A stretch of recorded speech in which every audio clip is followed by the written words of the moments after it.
Hey, good afternoon, everyone, and thank you for joining. This is Josh Levine from Leviathan Technology Solutions. I'm very pleased to host a conversational panel discussion with two industry leaders, Pam Hamingson, who's the Director of Compliance at Fortrex, and of course, Monti Knode, who's in charge of customer experience at Horizon 3 AI. And I think the topic today, autonomous pen testing and mitigate security risk, should lead to a very interesting and fruitful conversation for everyone. I know everyone's getting ready for the big weekend coming up. So thank you for taking the time and joining. So with that, I'm going to turn it over to Pam and Monty. Let's have a conversation. Great, thanks, Josh. Appreciate you hosting today. And Monty, good to see you again. Good to see you, Pam. It's a pleasure. We're coming into Memorial Day here and the weekend, and as we all know, some of the things we're getting ready to talk about here, attackers don't take the weekends off, let alone holiday weekends. That's when they get a little frisky. So I'm looking forward to talk a little bit more about this with you. Definitely. I just was before today's session, I was reading an article that's basically said you're one compromised password away from a cybersecurity event. I was like, whoa. Oh no. You know, and I think everybody's starting to see that more. It's interesting. So if you don't mind, I wouldn't mind getting to hear a little bit more about your duty title, what you do and everything, because you're very risk centric. And I'm very, how do I break through that risk and prove it? So I'd love to hear a little more about you, Pam. Certainly. Well, thank you. So I'm the Director of Compliance and Risk at Fortrex Technologies. And one of the things we do many things. One of our sweet spots is that we help clients in heavily regulated industries identify, measure, mitigate, and report on their risk. And in particular, third-party risk, as we all have witnessed either firsthand or certainly in the newspaper, there are lots and lots of events that demonstrate how organizations these days are handing off whole components of their traditional business to third parties. And what does that mean to your organization? Sometimes I think about it like hiring a babysitter, right? I want to go out and see a movie, but I need to vet the babysitter. I need to vet the third party. So at Fortrex, we help clients do that. And we help clients maintain some controls and report on those items, again, particularly in heavily regulated industries, which is where our sweet spot is. But that being said, and Monty, you and Josh, I'm sure have seen this as not only the regulatory environment has changed, but as the cybersecurity environment in particular is heating up.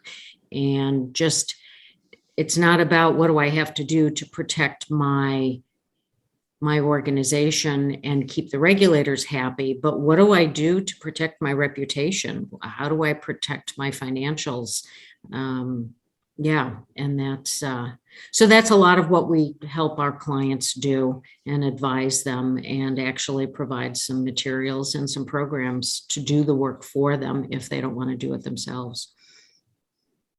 Very cool. It's one of those things that I think risk has been one of these ephemeral subjects for a long time. And we talk about it in red, yellow, green stoplight charts, but telling that story, and that's one of the things that we do at Horizon 3 AI. So we're very passionate about how do you know? And answering that question, how do you know that your policies are effective?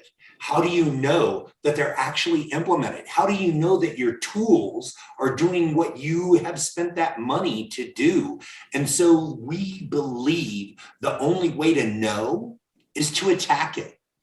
And so by attacking it, you see something actually in action, and you develop a very quick understanding of does that policy work? let alone at speed and scale, do my tools actually do what I wanted them to do? And so you're not just fixing things, but you're actually going to some of these next levels so that when you go to risk, it's interesting. One of the cool things, got to talk with a Gartner guy. He gave a brief a couple of weeks ago, and he was talking about how cyber insurance companies, and we know that cyber insurance over the last couple of years has really grown. And one of the things he spoke about was how the insurance rates have gone through the roof. And as ransomware goes now, that ransomware organizations are looking at those companies and they're identifying. And they are looking it up online and finding it out easily so let me see, you're covered for 3 million. I want 3 million. And so they're establishing that goal. And so people are now wondering, is cyber insurance worth it or not? Because now does it make me more of a target because they see that they can get that money? One of the things we've seen is cyber insurance rates actually come down. And the reason why is I think we're past the days of insurance companies who really do a great job of assessing what is that right rate? How much do I charge you? You see it from car insurance and home insurance and what's the value? Because they want to make money ultimately. So how do we do this in cyber? And I think we've gone from this attestation where, so Pam, are you doing this? Josh, are you doing that? And they just ask you questions and you go, yep, yep, yep. And to now, I want to see your latest pen test. I want to see your latest this. I want to see your latest that. To now it's gone from an annual to quarterly to SOC Type 2 requirements even show that you got to be able to do this continuously. So what does that mean? And we've been able to see some of those rates actually come down because an insurance company asks for it for proof and they go, yeah, that was Thursday. Here you go. And so it's not something you gear up and gear down for. Understanding that risk and showing that to an insurance company, I think we're just scratching the surface, but there's a long way to go with it. Yeah, Monty, I will say from my perspective, we do a lot of third-party attestation for customers. The thing that fascinates me, especially with small, medium-sized businesses, is they ask you if you did a pen test, right? And I always tell my clients, when you look at that list, tell the truth. Do not say any forward statements because they're going to come back and ask for proof.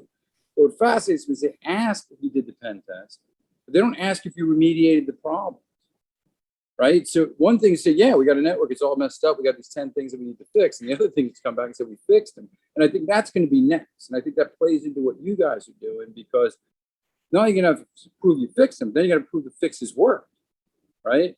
And for, we talk a lot about cyber insurance and you talk a lot about being compliant, but your business cannot afford to be hacked, period. It has nothing to do with what other people are making you do. It has to do with the value that you owe your shareholders and the owners of your company and your employees to have a sustainable business. It's your reputation. I was at an event Tuesday night that you guys were kind enough to sponsor. And we were talking to some guys that lived in Greenwich, Connecticut. I was saying, time was you could move out of a bad neighborhood to a good neighborhood. If you're online, we all live in a high crime neighborhood. And there's no way around it. And you got to act accordingly. Yeah, I think that's a really excellent illustration of what's happening. We all live in high crime neighborhoods. And what do you need to do to protect yourself? The other thing that occurred to me while Monty was talking is that I'm seeing the understanding and the education within organizations mature and spread out across the organization. It used to be that just the IT folks were focused on this, right? And they're like, oh, IT, and IT always got a bad rap for being too restrictive. But now I'm seeing in operations and in the financials and certainly in the risk department, more and more parts of the organization are understanding and embracing the impact that you can have when there is a cybersecurity event or protecting yourself against it. So, when that random email shows up and it says, click on this link and do X, Y, and Z, people are much more hesitant to do so these days, which I think is an excellent development because, hackers rely on people and rely on, the social connections that you've made to different parts of the organization and externally. And they exploit that, and they want you to say, oh yeah, I'll just click on this. It's, it's an email from Pam. Let me see what she needs.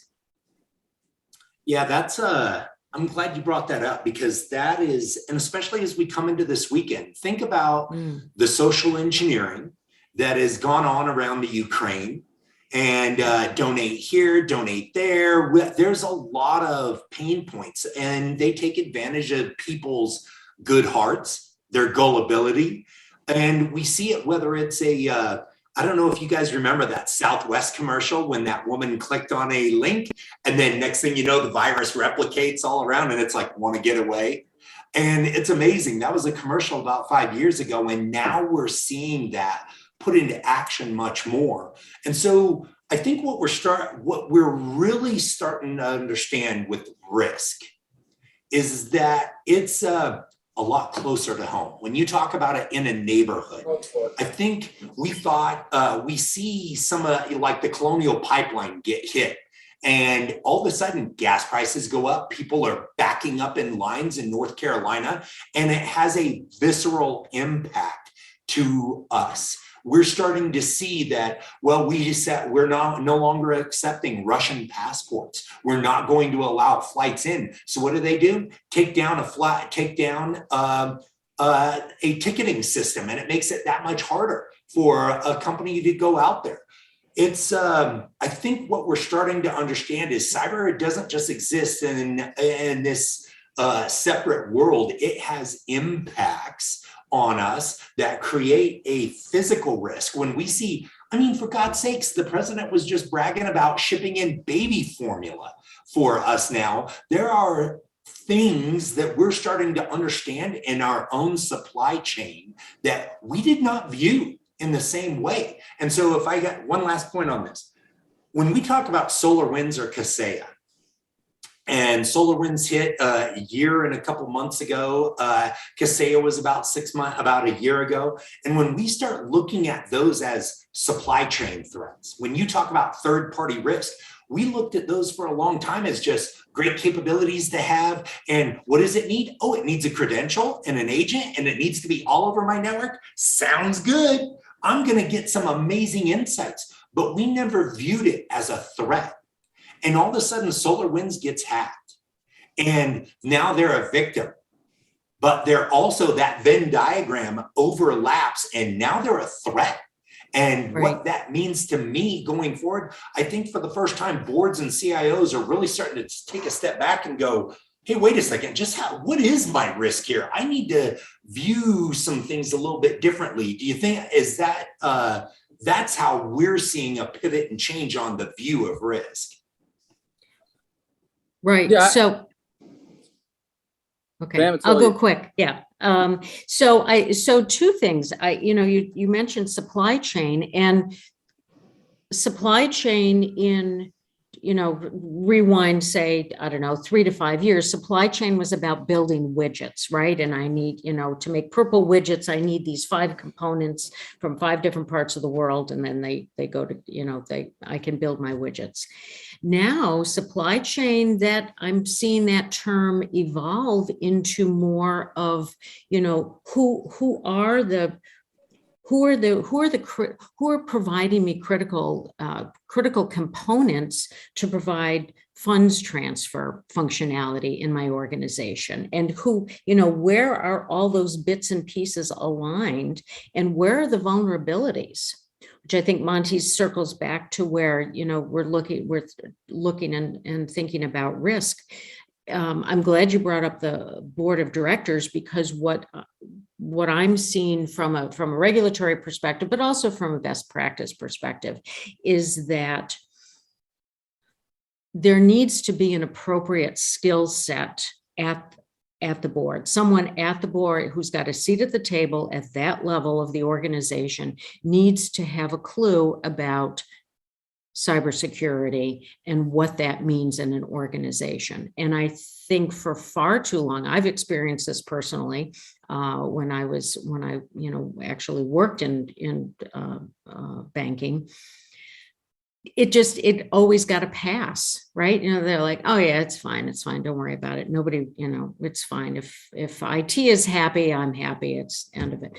But now I'm seeing that there really needs to be a skill set, and there has to be reporting up to the board, and the board it's showing up in the board minutes that they are looking at documentation, they are reviewing it, and they are pushing back. There's a back and forth conversation about what the different elements of the cybersecurity board report means, and what should organizations be concerned about. The other thing I want to throw in there is it's very much, I've seen organizations respond, tone from the top, right? So if there's an appropriate level of visibility and level of importance from the top of the house that demonstrates for the entire organization that this is important and I need to focus on it, I need to pay attention. It's not just a checkbox at a station anymore. I, as an individual worker or as the leader of a team or a department, I need to really engage and understand what this is all about, because up the food chain, they're asking me. And it's not, the work, I think for a very long time, the folks on the ground, on the front lines saw the vulnerabilities and could understand that, hey, if we don't plug this hole, we're exposing ourselves to all sorts of bad things. So it's going back to Josh's term, we all are in a bad neighborhood, right? So I better, get a better lock on my front door and maybe, raise the chain link fence or whatever. But it's satisfying to me as a risk and compliance person to see that the entire organization is now understanding and respecting the risks that you expose yourself to. Yeah, and Pam, I think if you look at it from the board's perspective, right, risk and compliance, those are things that you got to stay between the lines, you got to comply with the government, they're expenses to a company, right? Yeah, disaster recovery is another thing no one wants to spend any money on. Yep. But, if you're on a board of a company, it's usually because you can help it grow and thrive and create a better customer experience, better product experience, better marketplace experience. And to your point, which is interesting, they didn't have to defend themselves. When you put a business plan together and have written business plan, reviewed business plan, where's the part about defending yourself, right? Yeah. And unfortunately, and it really is unfortunate, that you have to put yourself in a position to, from the beginning, come up with a posture that protects you, because otherwise you're not really protecting. Every company's in business to increase the value to their shareholders, to employees, and to their customers. And if you get exposed in this process or get hacked in this process, you failed at that mission. How many times do we all still reference the Target breach right before Christmas? It's been, has it been 10 years now? Yeah. We all still talk about it. Right. And that was, how many years ago, and no one's forgotten. And I can still find heartbleed out there. It's funny you said 7-Eleven was a client of mine for years, and they used to have an office in Hollywood. That's job it was, a PR office, to make sure they weren't used as the example of a convenience store that got their stuff stolen from. So if you got a script that said, I got mugged, it said, and now, I bet you Target would love to go back in time, right, and do the same thing, but you don't want your company's name associated with the breach. And even if it's not a reputation thing, it's the physical damage and stuff. The fact that they got in, I'm sure this is going to come up in the conversation, but people aren't hacking in anymore. They're logging. Yeah. And their motivation is not as simple as it was before of A, I'm going to cause you pain because I'm a kid in my garage and I'm pissed off. Or B, I want to steal some money real quick. It's, I want to steal all your intellectual property. I want to know everything you have. I don't know who you're trading with. I want to know who the balances are with. I want to know how you make that turbine jet engine. I want to know how you're bidding on something. And without the ability to constantly confirm, right, that your security posture is as up to date as it can be, you put yourself at risk. One of the things I like about Horizon 3 AI is it's incredibly simple to operate, and it gives you, it takes away from my manual pen testing business, so boo on that, right? Because that was great stuff to do, but it really makes you faster. It makes us faster, but it really gives you an offensive security tool. I mean, if I were a CISO, you sit there every morning and wake up and probably look at your phone and go, please let there not be something bad on it, right? And there's not a lot you can do about it. And to Monty's point before, yeah, you buy all the cool tools, right? And they all work. They all work. I sell them. They work. They're great, right? You pick the one you like based on price, performance, and your needs. But the hackers know you have them. Yeah. And they're looking Yep. for ways. They know exactly what you have. They're looking for ways around them. They will find ways around them at the code level and to social engineering level together. Yep. Well, and that's something, just to kind of follow up on that a little bit. I think when we talk about this as a bad neighborhood or getting a good lock on the door, I'm going to tell you right now that there is no such thing as a hard, crunchy exterior. We have seen, whether it's an insider threat, whether it's clicking on a malicious link like a watering hole attack, whether it's spear phishing, that exterior perimeter is just as soft and gooey as the interior. And so that's why I think a lot of the industry has pivoted to zero trust framework, and why Microsoft, as well as several others, recommend you presume breach, just like they do in the ZTA, is because you've got to understand what a blast radius looks like. That's why attacking from the outside, that's part of it. And I can tell you, we have done that using open source intelligence, and to be able to get through, it is almost trivial to do that. The bigger issue is because all my security tools are on the inside. They're not on the outside, they're on the inside. So I'm only gonna know when you're inside. And how do you know you're gonna know? Right, You then gotta it's too test late. it. Yeah. Once you're in, you're in. Yeah. Unless I've done my network segmentation right, my EDR solution is actually queuing right. One of the things that I can tell you, if you don't mind, can I walk through a quick scenario here and just show you Yeah, something? please. I was going to say, let's, So- I'm curious to see. I want to show, You're gonna show an us. attack path just to kind of show what we're talking about here, because I think it's good to be able to see and understand how this works. Because one of the big problems is when we're treating this like an endpoint solution, trying to correlate and tell a story across all these points, the industry is just over-rotated on agents and those kinds of things. When the first thing in the cybersecurity framework that NIST publishes is attack paths, attack vectors. And when you look at it and how an attacker can chain a path together, you start to pivot your perspective.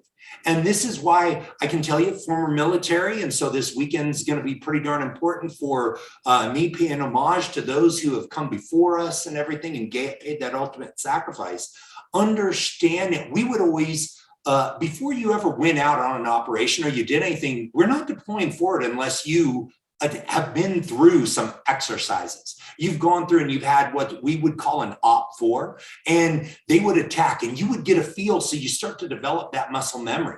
And so in going through an attack path and starting to understand, hey, they keep coming down this valley. They're not coming over to the hill, that's work. They're coming down the valley. Maybe I need to focus my fire that way so that I understand what are the avenues of approach. When we did this, so this was one of those cases, when we talk about an attack path, you can see this is our product going through, and this is an attack path, and you can see we've obscured some of that data there. What we want to do is show how an attacker could get to you. And in this particular case, it's finding hosts, it's going through a number of different things. But at the very end, you can see where Node0 was able to dump LSAS. And so when it's doing what an attacker does, it wants to get credentials. Because what better way to look legit than have a credential? Because none of your tools are going to check, oh, you're an authenticated user doing an authenticated thing. Of course, I'm not going to trigger on that. And so that's what Node0 does, is it will take advantage of those attack vectors just like an attacker would. And so the story I'm telling you here is, when we see that LSAS pop, we look at 4 different things. Okay, your solution at the end. Number 1, it should detect it. Number 2, it should log it. Number 3, it should alert your teams to it. Number 4, it should stop it. Well, I can see right now it didn't do number 4. So now we start walking the dog back. Did your team get the alert? And you start asking those questions. Did it get the alert? Well, yeah, but it was buried in other alerts. Okay, let's look at the logs. And if it didn't even get the alert, did your tool log it? Did it detect it? So now you start to understand how to train and tune that tool to be able to build it out. And you use that attacker's perspective where now I own that attack. Now I can see, did this actually work? And what you do is you find out, hey, in this particular case, we saw where there was a customer that was using a very high-end tool, but the vendor said, well, you didn't have a collector here, and guess what? Things spin up and spin down in the cloud all the time. So maybe your environment's changing and trying to stay on top of agents and credentials, and that is very tough. But, oh, well, you didn't buy this module. Oh, well, you didn't, it's frustrating when you think you've hit the easy button on a vendor and it goes out and does it. And just like you both said, we provided that information, and so we should be good, but your environments change. Your software development pipeline is always putting new things out there. So understanding how that changes in an environment really helps you determine that risk, helps you understand what you're going in through, because, man, it ain't all about CVEs. It is not all about just vulnerabilities that are posted and make the latest list. It's also about a heavy dose of it is about misconfiguration. We've all seen how Active Directory can be misconfigured in just the slightest little credential thing. And this is where and I'll close with this, one of my favorite CISOs, Jamaica Aaron, she's the CISO at Auth0, and she says perimeter is identity is the new perimeter. And because we see where we have third-party credentials, where I want to have my Jenkins server, so I just build in the authentication so it's always up and running. That misconfiguration, that now I'm using Jenkins to get back into you, or using some of these other tools to get back into you, man, we're just now starting to scratch the surface on how those credentials could be misused. And I'm really excited to see where what really gets us going is when they find these risks, they fix the risk, and then they run another op and they verify that, yep, we fixed it. Or if they didn't, they're like, wait a second, I just did a GPO push. Why didn't that fix this? And you start to understand just how infrequent group policy orchestrator pushes work. You start to understand just what kind of risk that these other misconfigurations and credentials can lead to. And what that really ultimately leads to is what are the impacts that I'm removing and that are no longer a risk? Because if we just speak in terms of CVEs and some of these other things, it's never going to resonate, to your point, Pam, with the board. That story has got to be in terms of impact. The so what has really got to tell that story. And so I think that's what we're trying to do, is by attacking, you can see the impact, you can tell that story. And that's where we found some of the biggest resonating story with a board, with the C-suite, let alone with that practitioner, is, holy crap, you could do that. And that's where you really start to get that what to wow. Yeah, well, and the other thing that occurred to me as you were, talking through your last presentation, is that it's so important, and we advise our clients of this, Fortrex advises our clients of this all the time, is it has to be part of the culture of the organization, but you really have to encourage all these different areas to talk to each other and to start coming together. And even if it's, water cooler conversation, right? But, business continuity, change management, procurement, risk, everybody has to know, perhaps intuitively, that, gee, this doesn't look right. Maybe I should get a hold of, someone in operations, because it seems to me that this new contract is going to expose us to something. But people really have to be educated to know what to look for, right? Like as you learn how to drive a car, you sort of learn how to be continuously scanning. It's not just about keeping your hands at 10 and 2 anymore and use your directional, but it's about continuously scanning your environment and understanding what risks are approaching and maybe what risks are fading back. And that's one of the things that we really encourage our clients to do, is to make sure you're talking to other groups and engaging them and getting people to really, start relying on each other. I mean, it's a fabric. It's like a patchwork quilt that all needs to be knit together to make this big protective security blanket, literally a security blanket, right? Around you and hanging, keeping your organization safe and ready for a nap. No, I think that's an excellent point. I mean, look, I remember dealing with CISOs 10 years ago, and they were very lonely guys, right? They were begging for budget. And, I always told people the ROI after cybersecurity, the day after a breach is unlimited. The day before, people were even reluctant to buy next generation firewalls. I mean, people were using crazy antivirus stuff, cheapest antivirus stuff they could find. They weren't even worried about XDR and then we were selling them expensive pen tests till Monti showed up. But all that's you also want to make sure that in the environment that you're creating, you don't kind of create a poverty line for being cyber secure, right? So you want to find partners and products that don't become an overwhelming part of your budget, right? And one of the things I actually do like about Horizon 3 AI is, Monti showed you that one example. The software kind of does that all for you, right? Even though it's a very complicated example, it found a big flaw. It shows you exactly how it got there and how to fix it, but it's also a very cost-effective product. So you got to be careful when you're buying cybersecurity products and you're talking to cybersecurity consultants that you're getting the most cost-benefit analysis for decisions you're making, because the money you're spending on cybersecurity should be spent as effectively as anything else in your organization.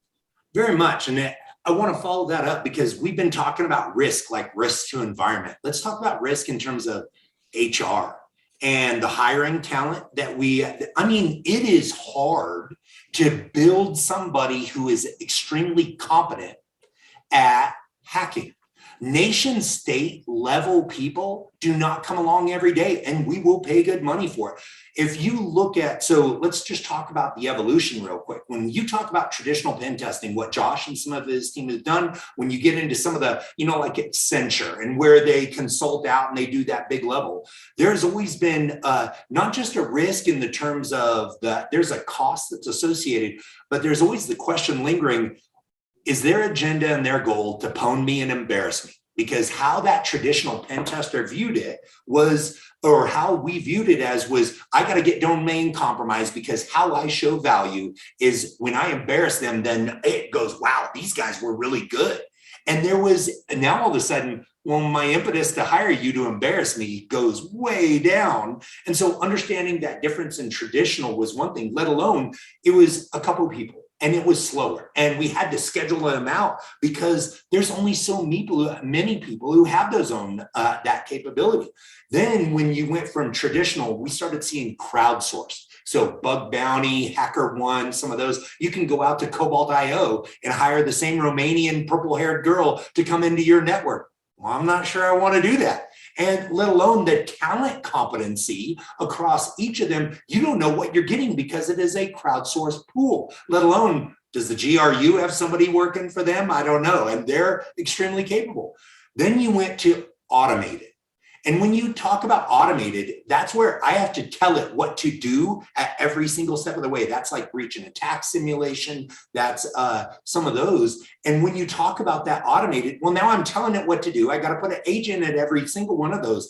The upfront investment in time and talent and knowledge is pretty high. Once I get it working, you bet it's great. But man, is it a steep slope to get it there. That's why autonomous. And so because that's in the title of what we're talking about, I think we got to pivot. And this is where we're going to see the industry go, is that autonomous side of the house is super important, because I let it learn like an attacker would. I let it do this in a safe and benign fashion, maybe unlike an attacker, but it's good for me. And so when you talk about, I love, Pam, that you brought up communication, because developing a purple team is so important. When you bring red and blue together, let alone if blue owns the red and they're not competing with them in an agenda, and they can use that capability towards their own, man, it gets super powerful. And it's that autonomous nature that can go speed and scale in cloud.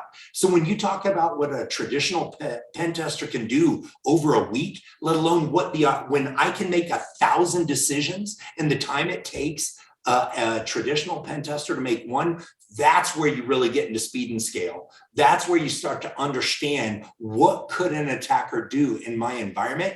I think that's where that evolution, that's where it's got to go. That's what that next level flip has got to be. And it's kind of cool being at the front end of the crest of that wave. Yeah, and Monty, going back to something Pam said before, I mean, a lot of these decisions are being made at the CISO level, who needs to get the funding from the board level, right? And a lot of these things are really complicated. I mean, you're talking to people who are very intelligent in what they do, right? But now you're talking about all this stuff and you use 7 acronyms in the last 5 minutes, right? So the ability to visualize that and the reporting that comes with, one of the things your tool does very well, shows them that the executive summary reports, the kill chain reports, is critical. Because, having done manual pen testing, there's no government standard on what information I'm going to give you back and how it's going to look. And if you buy one from me 1 year, you buy one from someone else next year, you get back different reporting. So I think that one of the things your tool does is make it easier for the C-suite to absorb the information. I think the people who have been successful are humanizing the technology and humanizing the way the reporting comes back and what the messages and what you do. I mean, the very technical version of what you do is great for the very technical people, but the people who are just starting out and getting their feet wet and want to know what problem are you solving and what's the value to them in securing their infrastructure. Very much. And I think something that'll resonate with both you and Pam, Josh, is when we talk about risk, outsourcing has become a very big subject. We've become much more global. I can outsource to somebody else to manage my SOC. I can outsource to somebody else to do this IT thing. Man, you don't outsource risk. And that risk is all owned by you. Absolutely. Yep. And regardless of who does the thing, you own the risk. That's right. Right.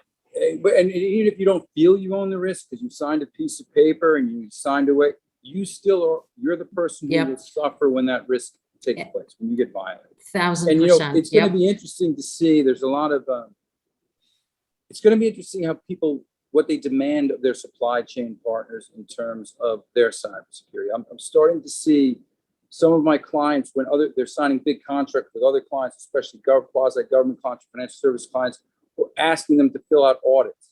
Companies have audits about what their security posture looks like. And again, my advice to them is get ahead of it.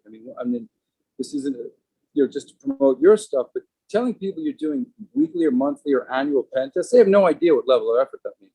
That's a really good thing to do. So if you could say, hey, we do all the right things and we test our perimeter on a weekly basis, your tool's doing all the work, but they can take all the credit for that, right? And again, you never want to make forward statements when you fill out those forms. If you haven't done it yet, tell them the date you're planning on do it that date, but don't give them a reason to come back and say, I don't have to validate your policy or you violated our agreement. But I'll tell you what, Josh, along that line, it makes it a lot easier to adopt. When you go in and you're able to do it autonomously, you shift from doing a pen test a year to doing 30 a month. Where now, because I've got 37 global data centers and I can now do this as much as I want, I own it.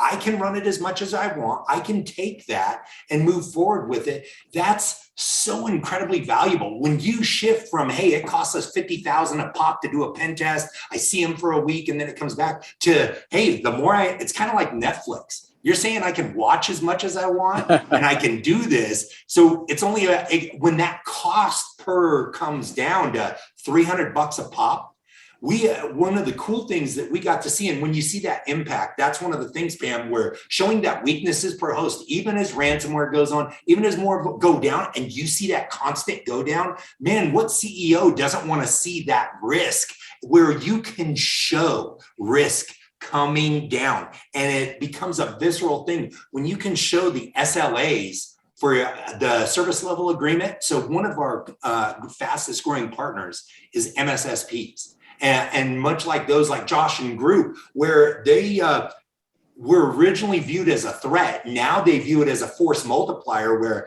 hey, look, I can prove my SLA and the mean time to resolution, found this, fixed this, and it only took this long. When that mean time to resolution goes down 90% and they're using our reports to prove their SLAs, man, that just makes it that much better. The one thing I do want to ask, Pam, because something Sure. we're finding is self-identification.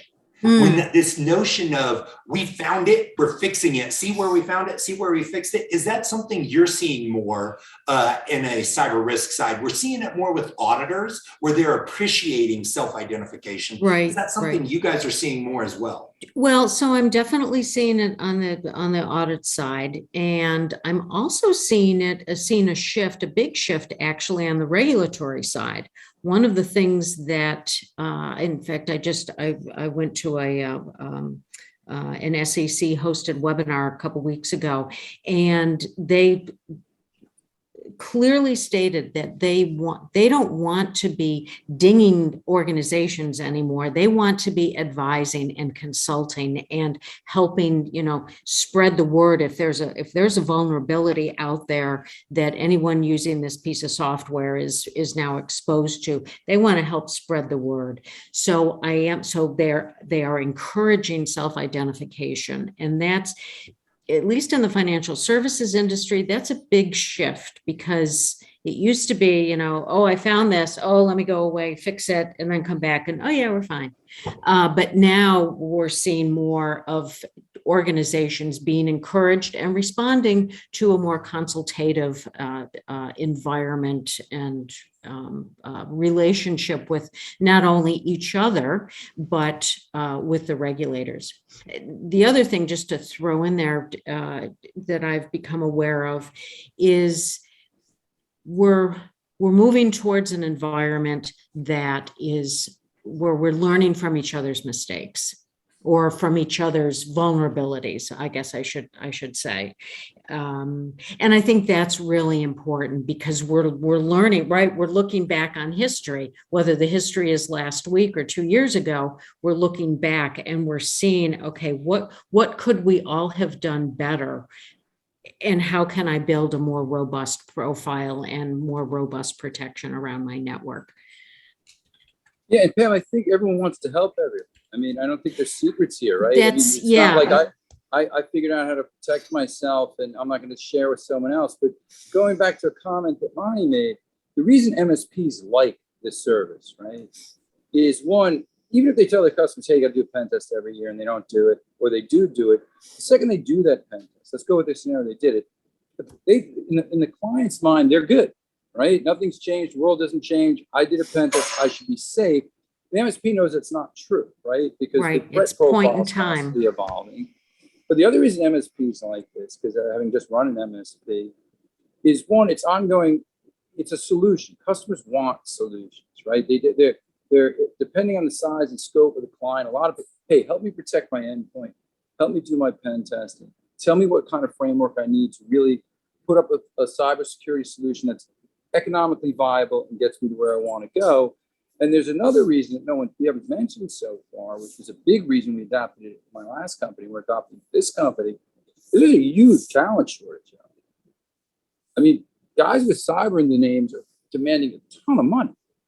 And for good, you saw this years, I mean, it's any field when it comes out. So when you have a tool that can do all the heavy lifting for you, right, and have it run by someone who doesn't really have to have any technical experience, including myself, who has it downloaded on my laptop, right?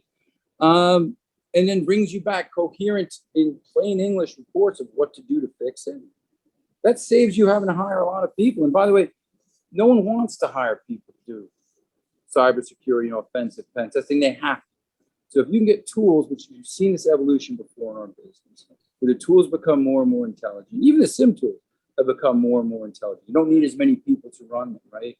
They give you back coherent. It makes it a lot easier for customers to use the technology to defend themselves, and the MSPs do well because they don't have to hire these people they can't find anywhere.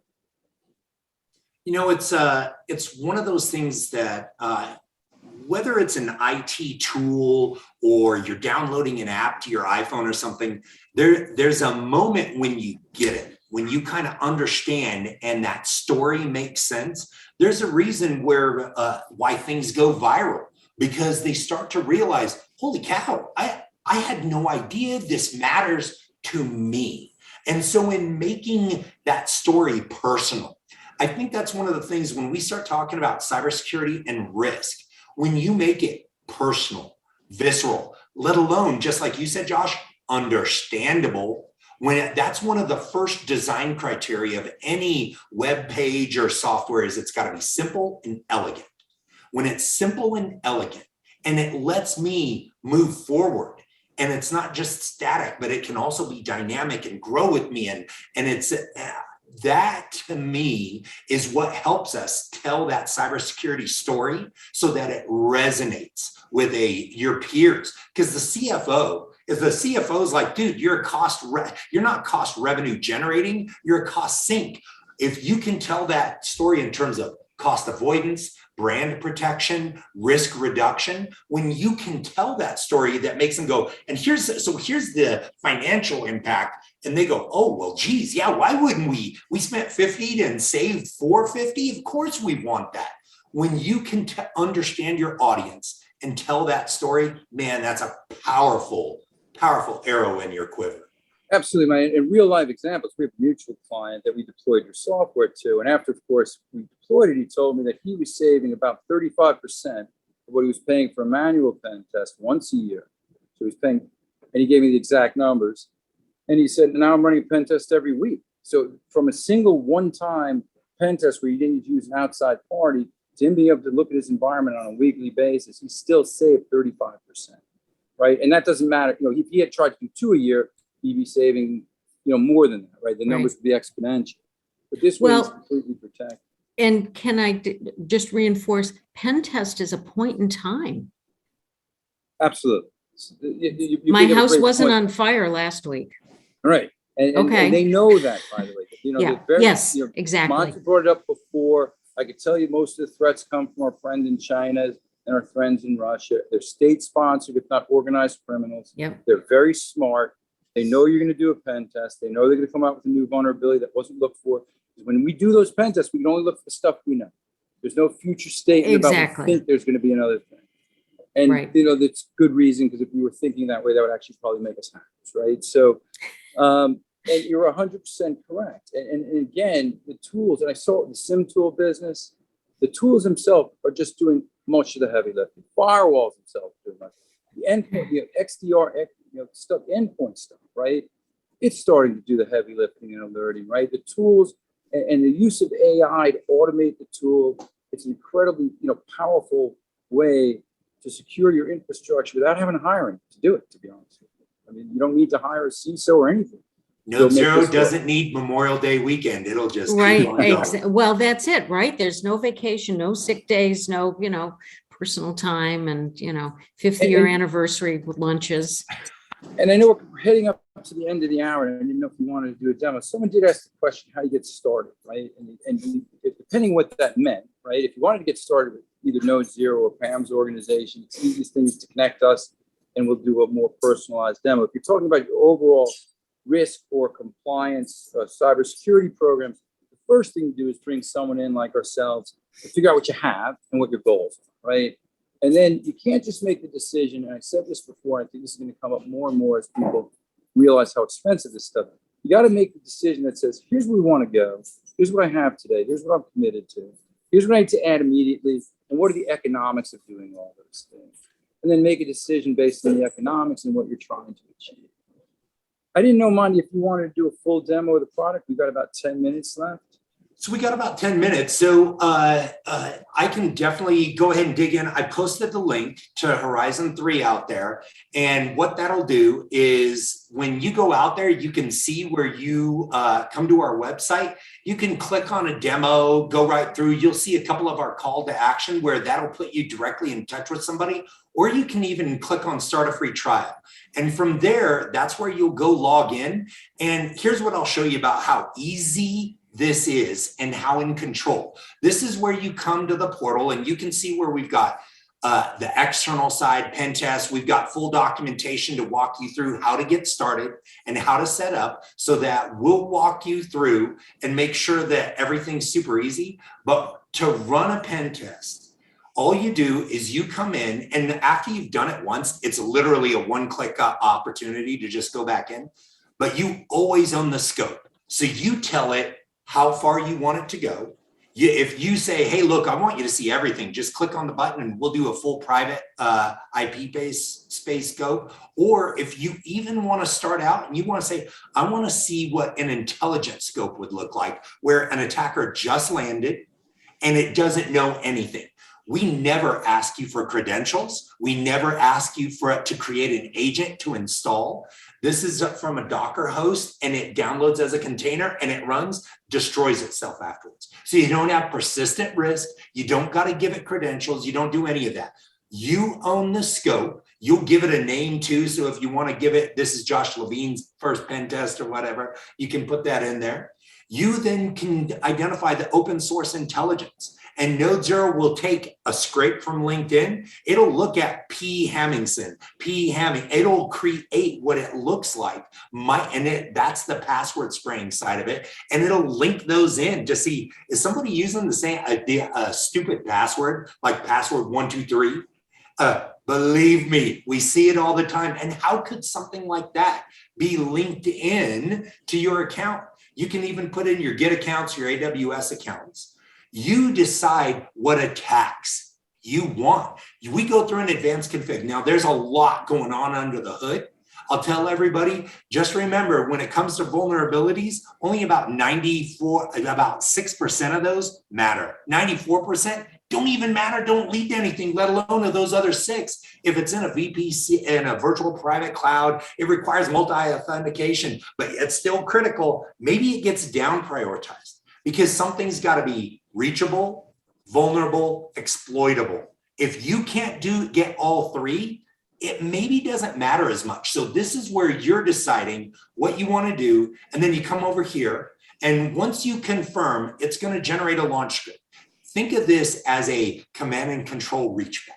Like somebody who's inside your network just reached out to their own little guac proxy, somebody who dropped some code or whatever, or an attacker. This is that link that they clicked out. So when you were clicking on a Britney Spears Instagram post and you thought it was legit, but it wasn't. And I say that because, yeah, Russians were doing that a few years back, where they actually were setting up that's part of the big problem with Twitter right now. So much bot traffic, so many links that you can click on. This is like, what you'll do is copy that link and you can see where it's spinning up, one-time use architecture in the background. That's it. That's all you got to do. You paste that link into your host and Node0 does it autonomously. It'll post results back here so that you can come in, see exactly what it asks for you to do to include the impacts. And guess what? If you want to, I just went to my Horizon 3 account. If you want to print a pen test, that report, it all is included. It's a one-click. You don't got to wait 8 weeks for a pen tester to put all of it together with screenshot and everything. We'll give it all right here in a one-click PDF to include then, if you even want to be able to go in and see, okay, so you found stuff. How do I fix it? We'll walk you through, and we realize it's not just a patch.